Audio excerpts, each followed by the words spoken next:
Ataboyev Hasanboy sizga sizlarga nimalar deya olasiz? Assalomu alaykum.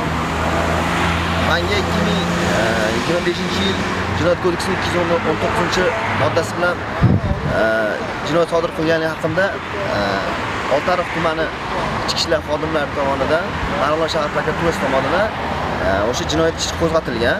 Ya'ni o'sha Oltiariq tumani IIB xodimlari Abdullayev, Shoritov, Mamajonovlarni o'sha men bilan bog'liq holati qonuniymi yoki qonunga xilofmi degan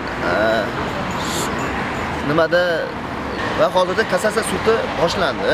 Kassatsiya instansiya sudida mana hozir advokatim Jasurbek Dolimov tomonidan iltimosnoma kirgizildi. Ya'ni o'sha xizmat tekshiruvi o'tkazish, ya'ni O'zbekiston Respublikasi Ichki ishlar vazirligi tomonidan qayta xizmat tekshiruvi o'tkazish to'g'risida iltimosnoma berilgan, lekin iltimosnoma tekshiruvi avvalgi xizmat tekshiruvi bilan bir xil. Bularning biron bir hujjati, biron bir qaror yoki ajri meni olib ketish uchun yana o'zlariga tegishli bo'lmagan avtomashinada, Cobalt avtomashinasida meni Oltiariq tumani, ya'ni Farg'ona viloyati sudidan 25-30 kilometrcha uzoqlikda bo'lgan Oltiariq tuman ichki ishlar binosiga olib ketish uchun ularda biron bir hujjat bo'lmagan. Yana hozir biz mana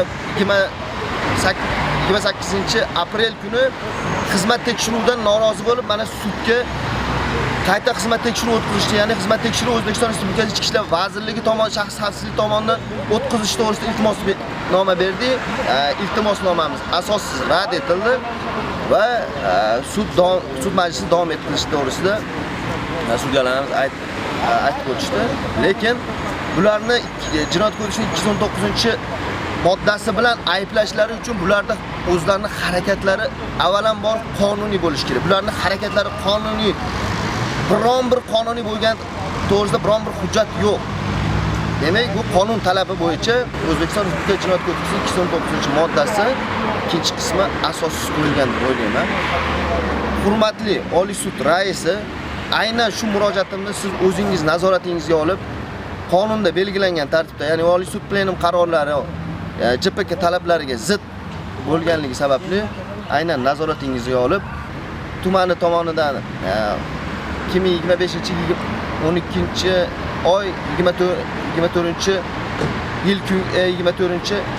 24-kunga qabul qilingan hukmini bekor qilib, bizga oqlov hukmi chiqarishingizni sizdan iltimos qilib so'raymiz.